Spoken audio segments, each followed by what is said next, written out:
Welcome to the following presentation of the Southeastern Conference on ABC. Saturday night is always special at Tiger Stadium, and even more so tonight as they celebrate 100 years of football in this historic venue. Brian Kelly's in his third year as LSU head coach. He has not lost a night game here. He's 12-0. His quarterback is first-year starter Garrett Nussmeier, who's done a terrific job taking over for Heisman winner Jaden Daniels. Tonight, a matchup of the top two quarterbacks to date in the SEC. Jackson Dart and the Ole Miss Rebels lead the conference in passing yards and total yards. And Lane Kiffin's team has SEC title aspirations and an eye on a berth in the CFP. A win tonight is critical. This is the SEC on ABC. Saturday night football presented by Capital One. One of three games this weekend matching ranked teams. The Ole Miss Rebels, 5-1, ranked number 9 against the 13th ranked LSU Tigers, 4-1 on their home field in front of more than 102,000. Hi, everybody, and welcome. I'm Sean McDonough along with Greg McElroy. Delighted to have you with us. We're just at the mid-season, but in many ways this feels like a possible elimination game with an eye toward the 12-team college football playoff. Right now, according to the All-State Playoff Predictor, Ole Miss has a 55% chance of being in the field. LSU 14, but with a loss tonight, those numbers drop dramatically for Ole Miss down to 25%, for LSU just 8%. So a really important game for both teams. They know that they should get good quarterback play tonight. Jackson Dart is averaging 350 passing yards per game.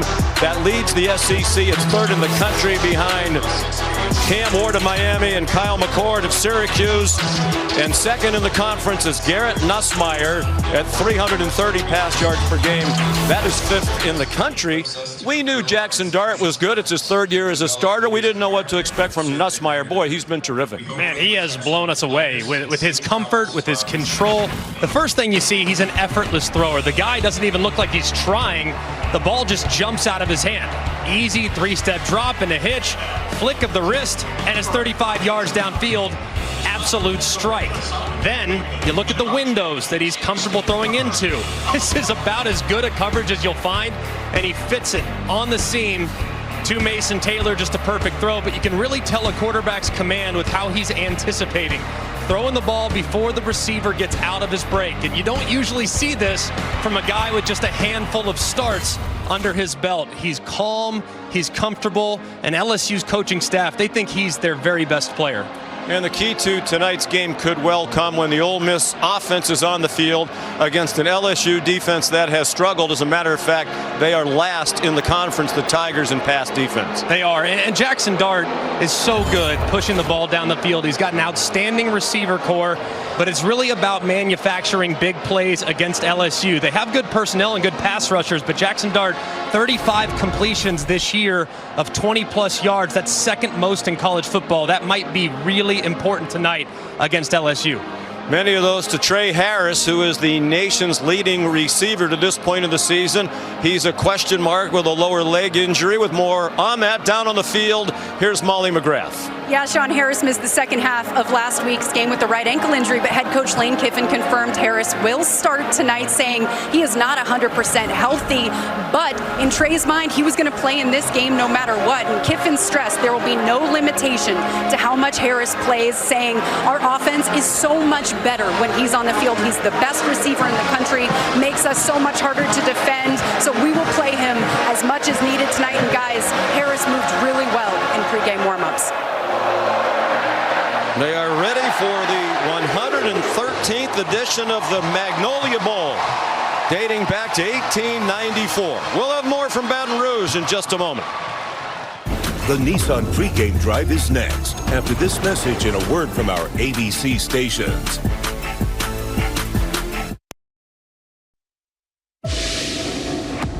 There's nothing you can do to prepare for what will greet you here. The most electric atmosphere anywhere in football. Place on earth like Tiger Stadium after dark. Still, there are those who dare to walk through this valley. Dominate your opponent, play fast, free, physical. physical. Triumph here is possible with a potent attack. Touchdown, Ole Miss! A cunning persistence and confidence. This is a great day to play football right here. It does not matter what the crowd is. It doesn't matter now. None of that matters. There's no turning back now. It's Saturday night, and we're in Death Valley.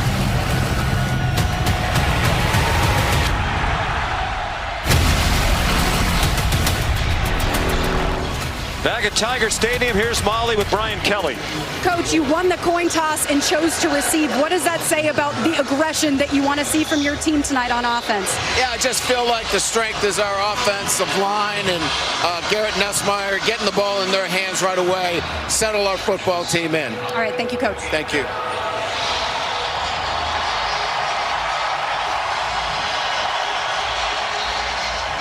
So Caden Davis will kick off. Very strong leg in 2 years as the kickoff man for the Rebs, 84% touchback percentage. Xavion Thomas, a very dangerous return man for LSU. First-year transfer from Mississippi State, where he had both a kickoff return and a punt return for a touchdown. And we're underway, and this will be another touchback.